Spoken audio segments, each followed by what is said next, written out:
Three amigos are back at it again for yet another NOWT Power Hour. I am joined with Nick Huckson to my left or your right, and of course, Danny Bacon below us.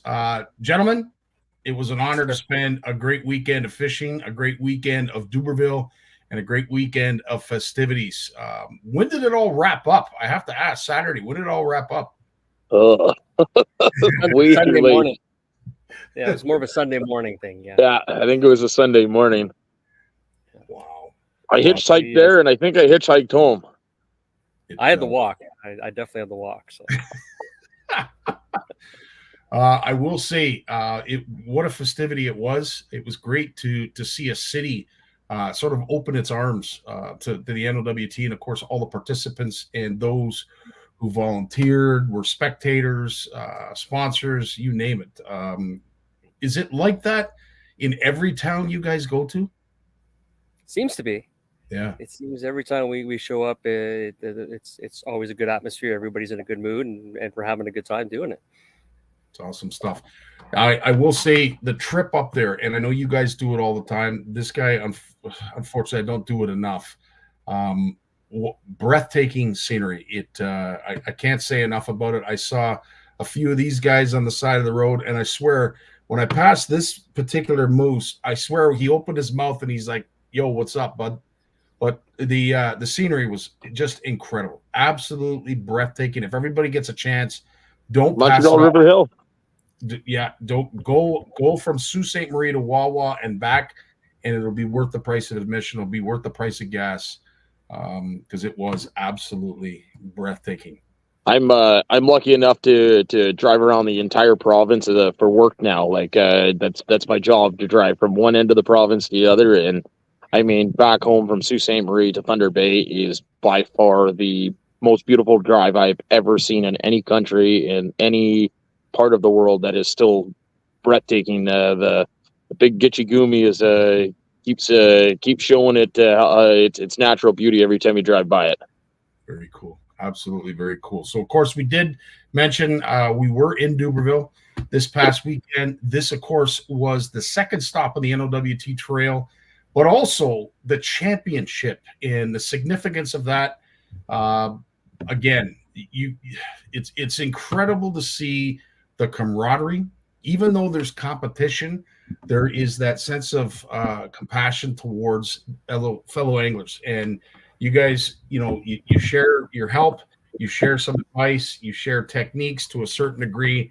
That part I really love. I love the interaction between all the teams, because you can all tell, as much as you want to win, you want to see others succeed as well. Yeah, absolutely, and it goes a long way with that, because you get competitive with these guys, but you see them at every tournament. I had Jesse and Francis, Francis, opened his house to us, so Mary Lisa and I got to stay in a spare room with that. So, and all the teams are there. We're having suppers together and stuff like that. We're all visiting. Nick was lucky enough to stay over at Jesse's place. So it's just you're all on the same team. It feels like at that point, but you don't want to give up anything either. You're trying not to, keep the competitive juices going in a sense, but not really get underhanded, I guess is the best way you're saying. You're just listening to everybody else, but you don't trust anybody. Everybody bullshits, nobody tells the truth.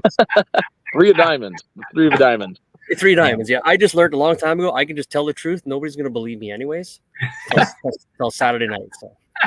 Yeah, no, I think I used to tell the truth, telling everyone I was running plastics all the time, and everyone was like, "Yeah, whatever, walleyes on plastics." And now it's starting to catch on. It's backfired on me. But it's the touching back on that. It's nice with the discussing with different anglers. Like, yeah, you almost work in groups of teams, like to a sense, right? Jesse, we were staying at Jesse's place, so Jesse and Francis, Danny, Jason and myself, Kevin Robino, and Steve Gravel. We're comparing notes to a certain point, making sure that we're on fish and just kind of getting the minor points across. And after the tournament, there was a kind of a debrief session where we discussed what we were doing and what we're doing in the tournaments. And a lot of people might not like that, especially tournament anglers. But in my mind, having that ability to talk to other professionals in the industry, some of the best in the industry, it gives you that ability to stay on top. It's that next puzzle piece to the puzzle that you're trying to solve, right? So helping each other grow. If you were just trying to learn it yourself, everyone says 10,000 hours to learn something through and through. Fishing's not 10,000 hours. I can assure you of that, because I don't know it. I haven't dialed it in, and it's been more than 10,000 hours, many more. So, having that ability to run stuff by other fellow anglers is pretty cool. Like, you think about it too. Like Nick touched on a good point. We go to a body of water. I haven't fished this body of water in over 4 years, and I only had 2 days of pre-fishing to put a pattern together. And the last time I fished it, I only probably put 2 days in. So we have very limited time to put that in. So it just goes to show, like, some of these guys are doing the exact same thing I am, and they're putting in a great system, a great pattern together. Like they're winning events, or top 5, top 10. So kudos to them. Like they made adjustments faster than I could, and I wasn't reading certain situations properly this tournament, and I made a couple of gaffes that cost me, but lesson learned. 100%. No, and thanks for offering that up, Danny, because at the end of the day, we don't know, as spectators and those who are looking for the outside in, we don't know the struggles that you anglers go through. I admire all of you, because it's a grind. The whole trail is a grind, but every tournament, it tests you. It really, really tests you as an angler, and the fact that you guys persevere and you still have a smile on your face, and Nick, you're doing high stepping and challenging people to sprints. Yeah. Wow. Scottie, you gotta show off my athletic physique a little bit, right? It's just stress. Yeah. I'm a professional athlete. You guys are forgetting this. Okay, I'll let you deal with that, Dan. But yes, absolutely, Nick, you are a professional athlete. As I said, we were in Dubreuilville, beautiful little town in the middle of friggin' nowhere. It's about 45 minutes, roughly, I guess, out of Wawa, depending on what kind of vehicle you're driving. It is the Magpie. I know a lot of people call it the Snag Pie. There's a lot of sunken lumber. What are some of the challenges when it comes to this body of water? Trees. Yeah, everywhere. It's a fairly young system, really. I think they actually put the Steep Hill Dam back in the early 80s. So when it comes to a body of water, it's really young. And so, like Nick says, like with active or target or live scope, you can visually see all the stumps and all the trees and just everything that's just a nightmare in there. And the fish love to hide in that. They're hard to find sometimes. So sorry, go ahead, Nick. Yeah, it's the trees are definitely the plus and the minus on that system. They like, these fish are striving in this wood. They're striving in the system. Like, there is more big fish that I heard caught this weekend than I think I have in any other NOWT practice for the past 5 years. I bet you in this one tournament, I heard and seen pictures of multiple 32, 33-inch fish. There's one Danny Vano got that the new NOWT bump board. It ate the entire bump board. Like, he laid it on there. There wasn't, I think it was 32.5 inches. It's a monster. Steve Johnson got another one over 32. We got one that there was boats close by that was in that same caliber, whether it was 31, 32, 30, whatever it was over 30. Like, it was over 10 pounds. The one that Robbie Laframboise got in the tournament, 10.34 pound walleye, post spawn walleye. Like, that is mind blowing. That fish would be pushing 14, 15 pounds come fall. Like, the quality of fish in this fishery is absolutely mind blowing for how young the system is, how and like how healthy the bait population, the juvenile walleyes. It's just this system's flourishing, and it's full of big fish. So if you're ever in the Dubreuilville area, you got to check it out. I caught a 30 and a quarter myself, actually, like maybe half an hour after Scottie paid a visit and left with me there. So there's a lot of big fish in there. Well, it was funny because Alain, he had hooked the 26 that we ended up getting, and we could see that there were more down there. So I'm going to assume you hooked the ones that we were spotting. But yeah, I was amazed to see the number of big fish that were not, I want to say, schooling together, and that's rare. You don't typically see big walleye schooling like that, but there were 5. There was at one point, I think, half a dozen of them swimming underneath the live scope. But to your point, lots of big fish. Big shout out to Tim Martell and Chris. They pulled in this gem. Lots of big fishes, Nick and Danny have said, and of course Jeff and Sebastian managed this on day 2 as well. Beautiful fish brought to the weigh scale. But before we get to all of the results, I have to say the town of Dubreuilville and the volunteers really put on a show, because when you arrived at the arena, you knew something was going on. This they had it all dialed up. They had past champions over in the corner. They had a whole list of folks that had competed in this tournament years before, and all those who had won. There was lots of working parts, lots of moving parts that were essential to making this a successful event. But I have to say, the grand stage, they didn't hold anything back. They literally threw everything at the wall, and it was nice to see a lot of what they did stuck and made it a successful event. Really was, and they went above and beyond this year too. Like, they added so many different prizes, and they scattered them out very wisely. I remember listening on Saturday night when they're handing out the prizes there, and it was just name after name after name, and there were so many people. There was a lot of smiles going around. Everybody was having a great time, So yeah, it was a lot of fun. We had a great time with that. One thing I do appreciate about this event, and you guys can help me out, is it like this in other events, other venues, the family orientated part of it? Because I was blown away to see how many fathers and sons, how many wives and husbands. It was incredible to see the family content that were participating in this tournament. Is it like that everywhere else? Well, it's there's a lot of it, but I mean, the Dubreuilville Father's Day Walleye Tournament was the tournament I started fishing with my dad. So I think that has a lot to do with it. There was a lot of guys that I know that don't normally fish the events, or a lot of events, multiples that fish this one with their dads and whatnot. So you do see a lot more in this, but there's still quite a few, like Jesse and Francis, elite level team. You got Collins that fish together. You got Alan Mercier. You got Danny fished with his wife. Pretty much fished with my dad. Not quite, but That's awesome. I will say this: we took a picture, and I don't know who this is, and I apologize we didn't get the name. But I asked the boys on Monday when we were at live, Jim, you've done a lot of tournaments. Have you ever seen, I would say, a newborn? I don't know how old this young girl was, but on a pontoon, this young baby went out 2 days in a row and competed. I thought this was absolutely awesome to see. I didn't even see that. That's fantastic. Yeah. We seen them out there, and we were kind of making little jokes and like, 3-man team. That's a DQ. We were making little jokes, but we could see them out there. No, I thought it was fantastic to see that. I've never seen it in a tournament situation, but I have seen it. I know Nick has done it with his young kids. Our Jake has. I remember Jake coming out when Wally was probably, I think, 2 or 3 months old, and Michelle got a 28-inch Wally. We were out there, we spent the whole day out there and play like that. So never in a tournament though. That's a first for me. And I have to say, Jim had never seen that either. So it was. This was, of course, the NOWT Championship for 2024.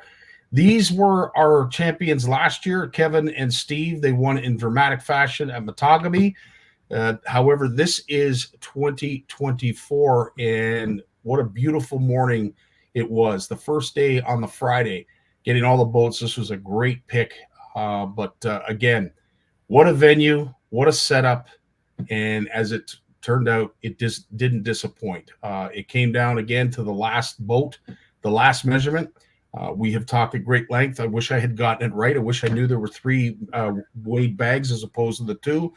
It was just refreshing to know that I declared our champions correctly, just a little bit earlier than it needed to be. But in terms of the payouts, it seemed like did anybody go home with nothing? It seemed like there was all kinds of cash prizes, all kinds of prizes. It was a heavily loaded, prize-heavy tournament. And there's so many on there that aren't on the list, and that's just the regular tournament prize pool. We're not even adding the championship on top of that. That's true, yeah. But when I saw this, an extra $4,000 in cash for 20th place, 30th place, and on and on and on. Again, they didn't spare anything, and everything seemed to go back to the anglers. And that prize pack actually changed the day before to every 5th position. So they actually added another $4,000 to that on top of that. So it was like starting at 15th, 20th, 25th. They added an enormous amount of prizes to that. Incredible. Yeah, so, it was awesome. On top of all the cash prizes, of course, they were vying for this wonderful Prince Craft. Jeff Fipon dragged it up to Dubreuilville from J&B, or dragged it down, I guess, from Timmins. But again, this was a beautiful boat, a beautiful prize, and this in itself would be something to be proud of. But of course, on top of that, there was a whole whack of other prizes that were made available. After day one, it was the 10 top teams, and I have to say, Nick, you and Jay were in the mix again. You were runners-up last year at Matagami. You ended up 4th after the first day, but you were surrounded by some really good sticks. Nick, tell me how confident you were, or perhaps how nervous you were going into day 2. I mean, it was one of those things. It's either going to happen or it's going to happen or it's not. I don't get too worked up and too nervous over that. It's I used to. The big thing with me and Jay and Robbie Laframboise, our kind of our tournament mentor.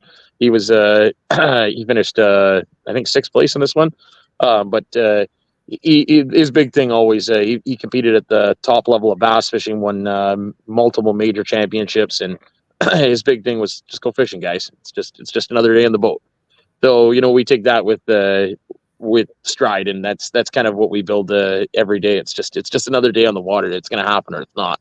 And I mean, there's a lot of iron out there, but we made those guys work for it. I mean, I'm a bridesmaid once again. This is a 4th championship I've made. I've been a bridesmaid and a maid of honor already, and bridesmaid twice and a maid of honor in another one. So it's I've tasted close, but not the whole thing. And I mean, it just makes you eager and hungrier to get it the next year, right?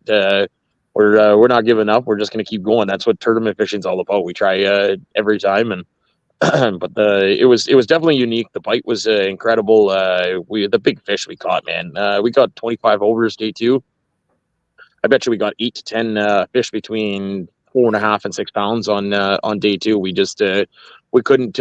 We spent 90% of our time chasing big fish, hoping for the a 10 and an 8, and we got 7.5, I think, and a 6.5 or something like that for our kickers, and we didn't give us enough time with the 6-hour day that we had to work with, so to get our unders. So I mean, it is what it is. We fell short by 2 pounds, but I mean, we put it all on the line, and we give it our all, and there's nothing. I don't look back on that tournament. Usually afterwards, after you're done fishing an event and come that close, I wish I did this and I should have done that. And honestly, we played out what the cards gave us. We felt like it was a better chance of getting an 8-pounder than it was getting perfect unders. So we rolled the dice, and unfortunately, it didn't pan out for us. But we'll be back next year, and we'll be hungrier than ever. I appreciate you. I appreciate that insight, Nick, because sometimes we love to get in the head of some of you competitors to understand where you're at after an event is done. Was there anything else you could have thought of that you would have done differently? This, that, and everything else. Danny, were you the same? Was there anything that you would have changed had you had the ability to do so? Oh, quite a few things, actually. Like I said, my pre-fishing was all over the place. I was getting, one day was nothing but 30-inch and 28-inch walleye and great unders. The next day I couldn't even get an over.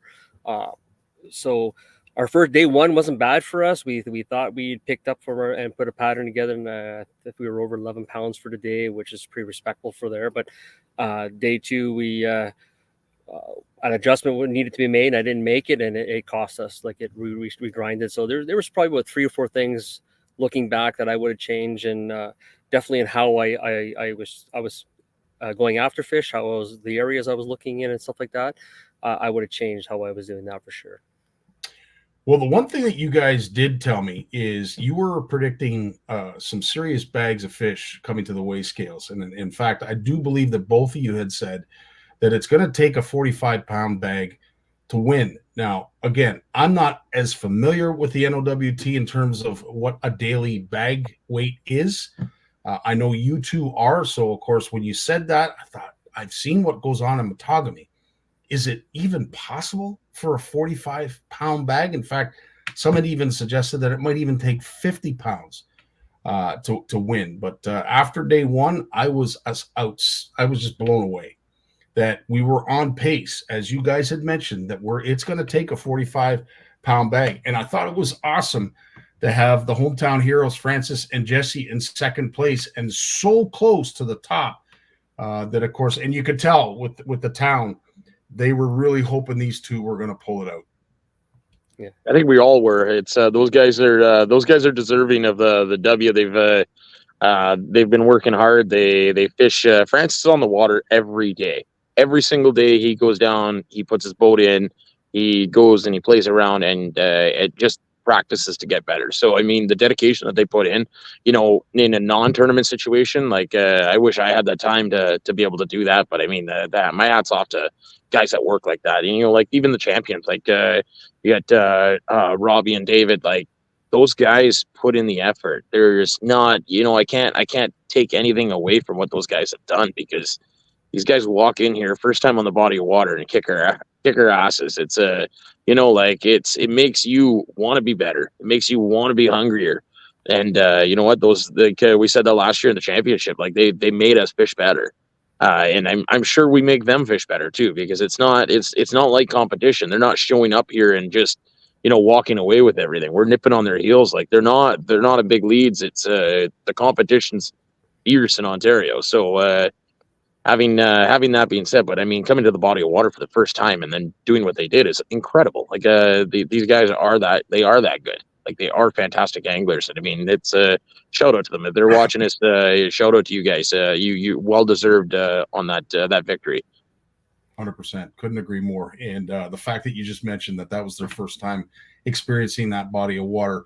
I guess it goes to show too that when you have that much time available to pre-fish, it benefits. Would you like to see that pre-fish expanded, or do you think it's enough as it is right now?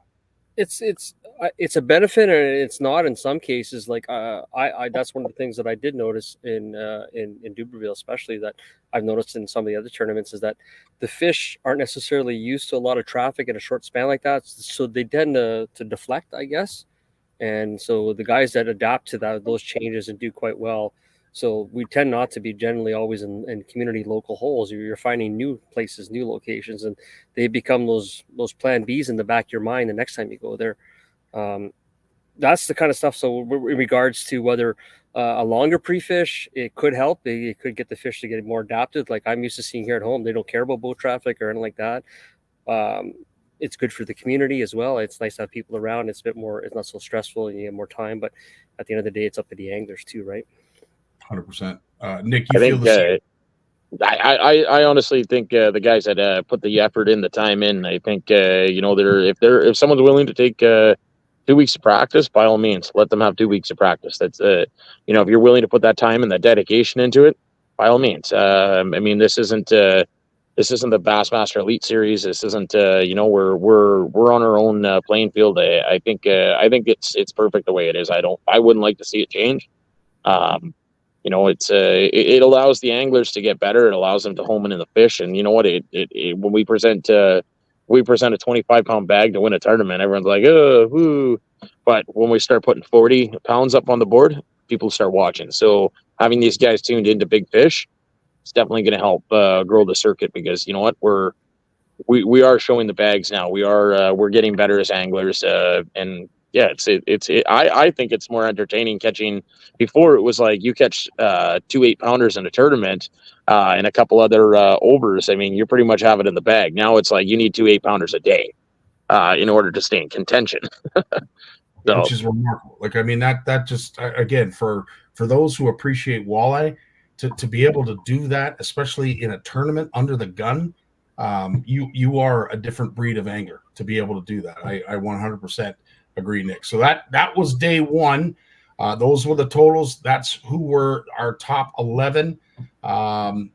nine, I believe, or sorry, 10 of them were part of the championship. Darius and Jared were the only team that were in the top 10 that were not officially a part of the championship. But needless to say, they held their own, and there were some really impressive bags that were brought in. And we're going to get to the results right after we have a word from our sponsors.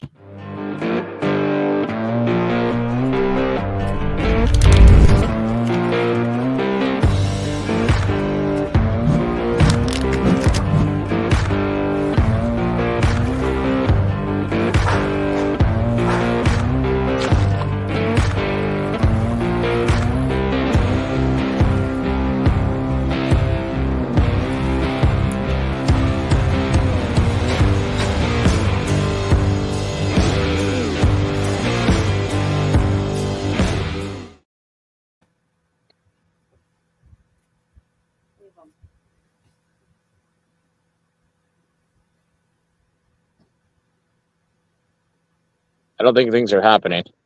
Something frozen. Maybe it's up to you and I now, eh? How's it going, Nick? Yeah. Good. Well, we lost Scott. So, What did you think about the tournament, Danny? What did you figure out? What'd you figure out there? What for bites? For bites, that they love the timbers. They're more peekaboo than I've ever seen in my life. It's something you can't ignore. Casts are free. If it looks fishy, throw it at it. Those are some of the things that I probably wish I could go back on a few things like that. Yourself? 100%. I found like the water was clear. Did you notice that too? Like I haven't seen this system where it was like 9 foot. You could see bottom and 9 feet of water. I heard they held the water back in the dam for I think about a week before the tournament. It rose like 5 feet or something like that, and I found the fish were extremely deep. I couldn't get over to suckers though. There were a lot of suckers and whitefish when Scottie was talking about schools earlier. I'm pretty sure a lot of those were suckers, and we got a 5.5 pounder, and I heard guys are getting bigger suckers than that at this event. And pretty active too.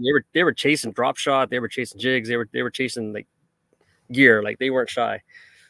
That's incredible. So I don't know. I wonder if Scottie's coming back. If not, we got it from here, I guess. Yeah. So what? When you come out to practice, what was your first spot? What did you look for originally? Like as soon as you showed up? I just without having the charts for the system, you kind of rely on traditional, like just old school. Look at the shoreline that looks wallowy. You're looking for points, channels, and I'm not sure where you're going there, but try that again. I think we lost Nick too. It's just me now. Oh, I had some technical difficulties too. Scottie lost power, so he's I don't know if he's going to boot back in or not. But anyways, sorry. Yeah, what was that, Danny? Yeah, so it's just not having the charts. You really can't go back on your system and start looking for stuff. So you're out there doing a lot of traveling, making my charts. But I was looking for traditional walleye spots. You're seeing these gravel points and banks and inside turns and outside turns and checking them all out. And started off with a lot of side scanning to begin with, just to see if I could find some structure, and then start going with live and forward facing sonar. My first day of pre-fish showed I was having trouble finding overs, but I made up for it on my second day of pre-fishing. I did really well and thought I had something figured out, and we just kept a technique going the rest of the weekend, and it slowly started to falter on us. We had to make some adjustments, but one of the things we kind of mentioned earlier about the camaraderie with everybody else like that is one of the things I noticed on day 2 is that a few spots that I wanted to fish. One instance, I come around the corner and I seen you and Jason, Jesse and Francis were in there, and David was in that spot. So there was no way I was fishing that. I burnt through that, and I don't have a chance at even coming close to winner, and I don't want to be the guy that ruins it for anybody else. So. Well, that's something else that isn't really talked about for anyone that's listening is the etiquette that a lot of anglers have on the water, such as Danny just said, guys that are in the top 10 and whatnot. We have that Scottie's calling me here. Let me put you on hold here. 1 second, guys. Let me put you on hold. Oh, excuse me. So if you ever get the opportunity and you want to fish the Magpie, I highly recommend you do it. Chantal, the crew did a fantastic job. Shout out to everybody in the NOWT. Tyler did another great job with Jessica with the scales and the weighmaster and everything else. And of course, we had, Joey and Christelle zipping around on that Sea-Doo. I think they were hitting like 70 miles an hour. So they were supposed to come around visiting all of us. And we have Nick again. Yeah, so sorry guys, I was just answering the phone for Scottie. He's a big power outage. They had a storm roll through, so he's waiting for power to come back on. He's doesn't have enough cell phone juice, can't charge his phone. A little bit of a disaster. We'll tease him a little bit afterwards, but yeah, it's the going back to angler etiquette. It's a big thing that a lot of guys have, and you see a top team. I've been there where we had a bad day, day one, and you see a top team in a place, and you back out because it's just if you don't have a chance to beat it, you don't want to screw up someone else's chance of winning. We want to win at our best. So. There's a certain degree of that. Like I said, like you don't want to affect the guys in the top, whether they're friends or not. But the rest of us in the middle of the pack, yeah, we're still jockeying for position in areas like that. And so like that brings us, like, moving on to the next event. You and I are both missing Geraldton right now, and we're going to miss Long Lac, unfortunately. So I think our next one's Caps that we're both going to be attending. Yeah. What do you think we're going to be looking at for competition? Oh, I think it's going to be similar of the same thing. Like, I think we're going to see another big bag. Guys are getting better. It was one last year on crankbaits, so I think a lot of guys are going to be pulling cranks this year. This is multiple times that I've seen it being won on cranks. So I think that's going to be a huge factor. Burning them at upwards of 3 miles an hour along the banks, and I can see the sharpshooting fish over wood. Again, we're looking at with some of the new updates that allow to see fish clearer and wood from what I've noticed, and we're able to pinpoint really specific targets and heavy structure, which is interesting. So I'm looking forward to that tournament and seeing if we can cover some ground and move up. But the going back, what do you think of our little show afterwards in the Dubreuilville tournament with Francis? I had no idea he was such a musician. I knew he played in a band, but it was incredible.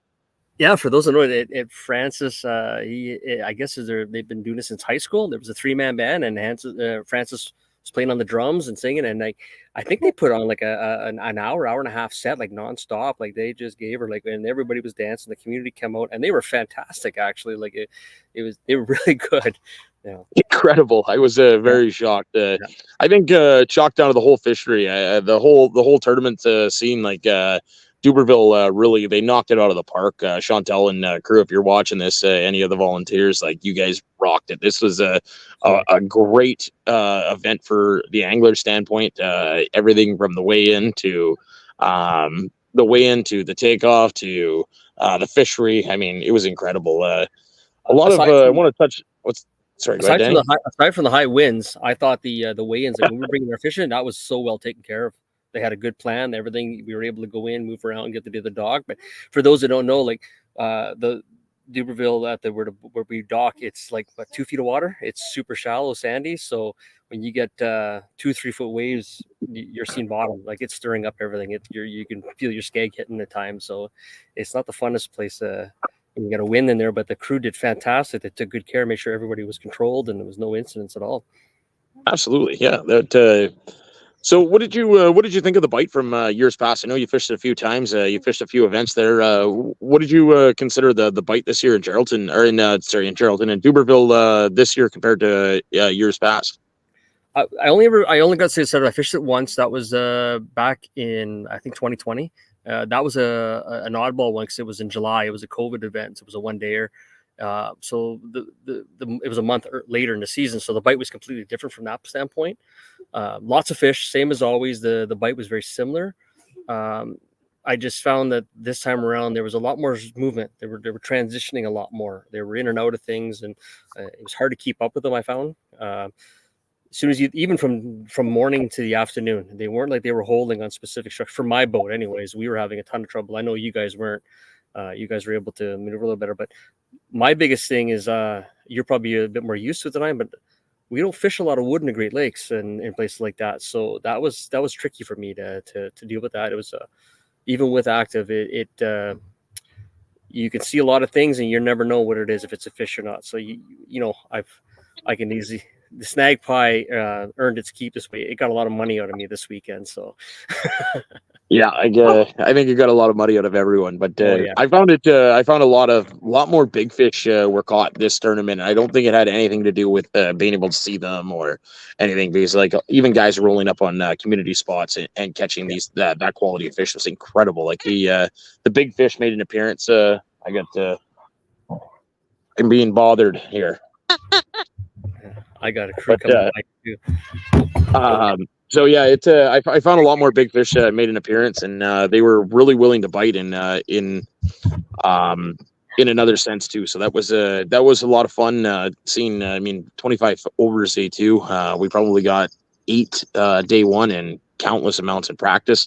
So that made the tournaments a lot more fun. A lot of our fish this tournament came on live bait. That was one thing in practice. We had a bunch of fish going on plastics, some suspended fish. But mostly, within 3 to 5 feet of bottom, cruising over big flats. That was and most of our fish come on live bait this week. What'd you find?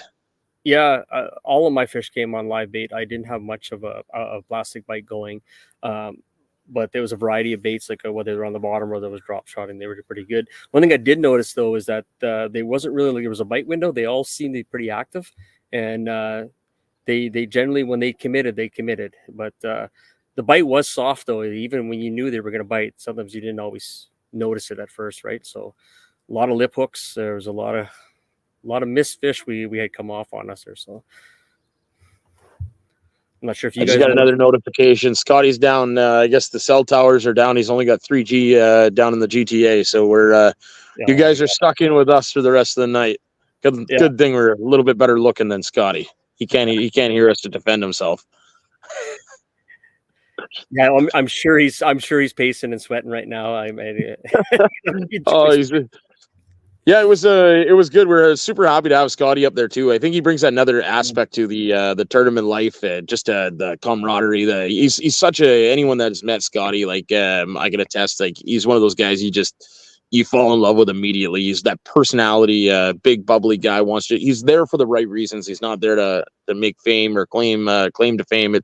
He's just there for all of the right reasons, to support the kids, to support the sport. So having him on these events is incredible, and having him be a co-host on the Power Hour is unbelievable as well. So that's a huge shout out to him.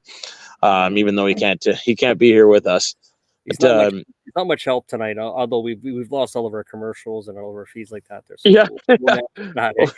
yeah. Thanks for all our sponsors, guys. We do appreciate it.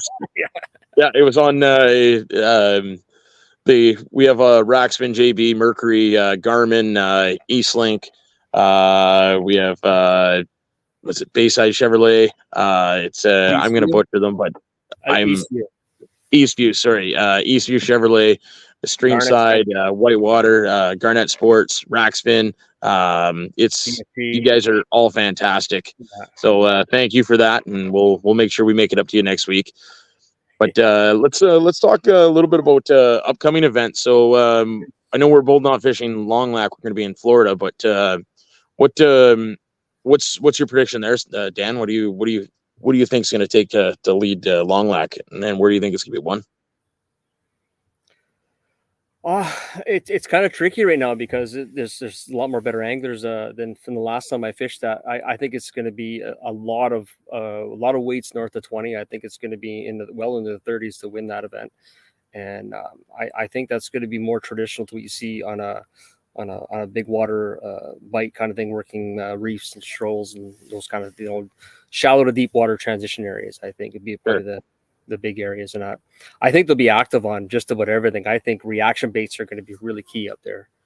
The water temperature is going to start warming a little bit. I haven't heard much feedback for what's going on in Geraldton yet. I've been digging a little bit, but I haven't got. I've gotten a little bit. Apparently, some of the people we've been talking, the pre-fish has been going well, so that's a good thing. Okay, that's really good to hear.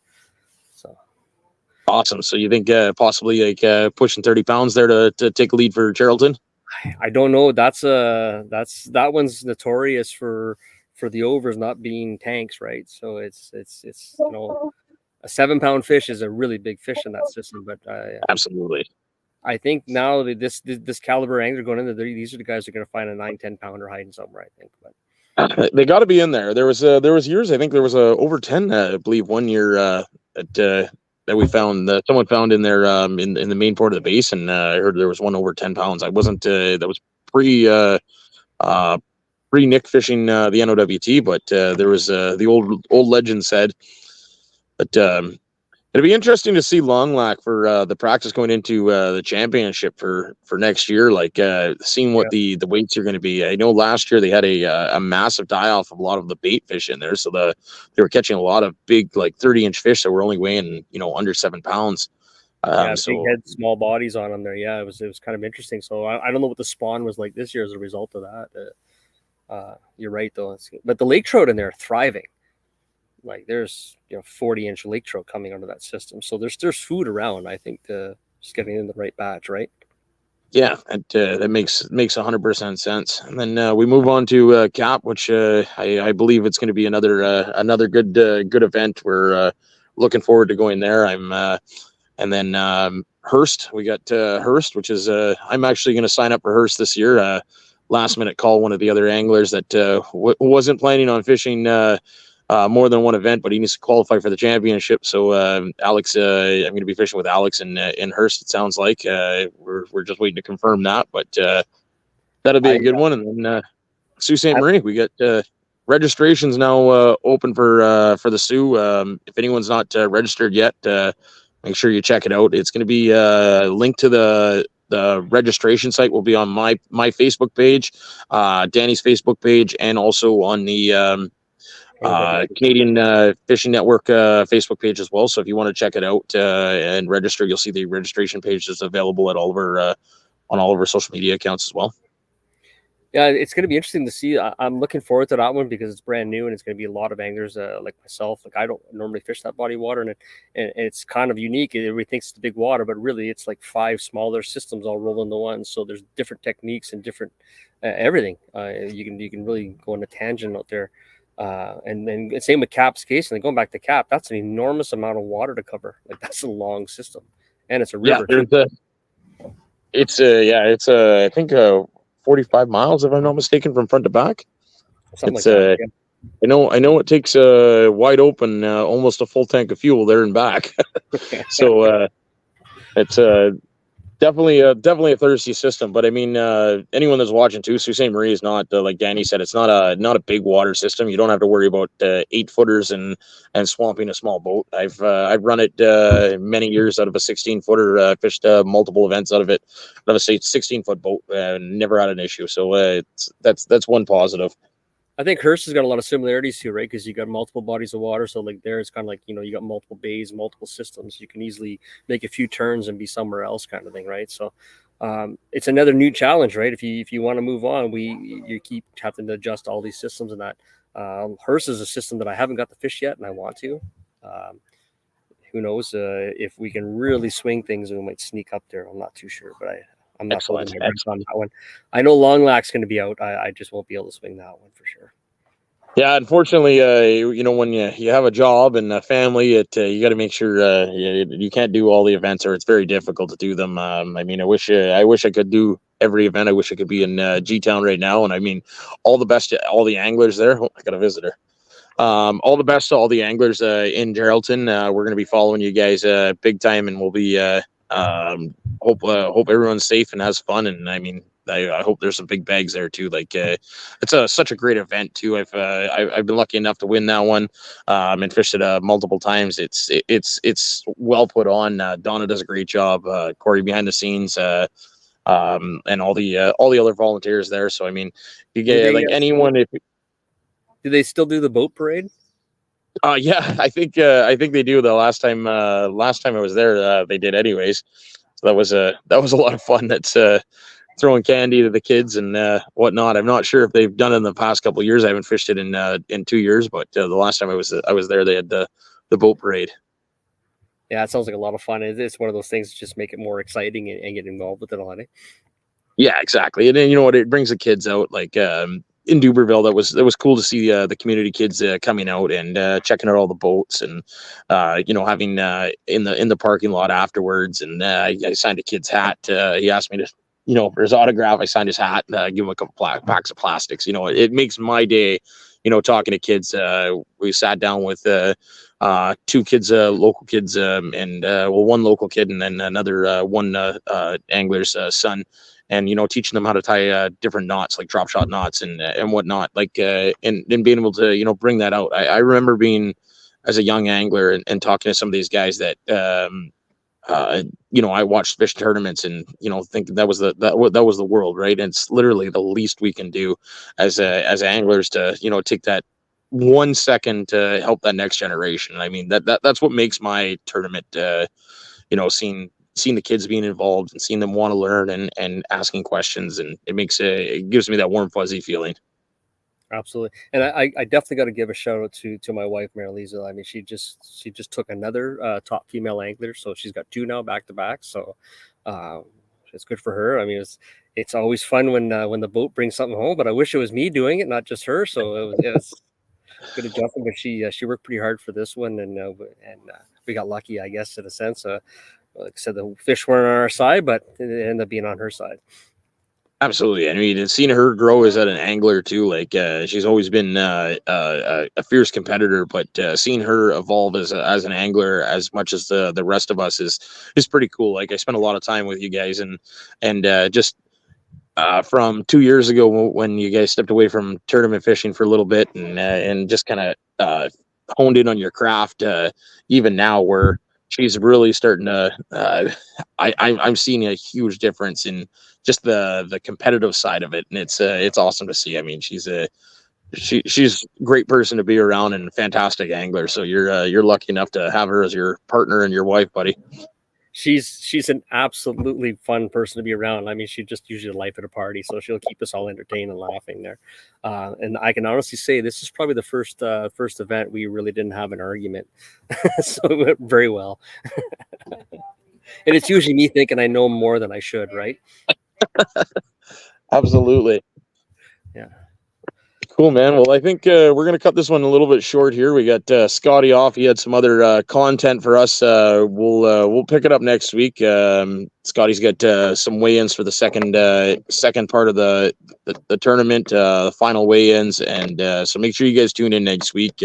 Sorry for the technical difficulties here. We got the GTA can't handle the power grid. I guess Scottie's pulling off to pull these videos. So it's nice up here in the north, right? Absolutely. Sun's shining. The bugs are biting. It's fantastic. We got doing our lives with the trusty Muscal, and it's a unpaid sponsor. There you go. Awesome. Well, thank you everybody for tuning in, and sorry for the Wing It show, but we'll work on it. We weren't expecting to see this, so we're kind of grasping at straws right now without really giving too much away for our next event kind of thing, I guess.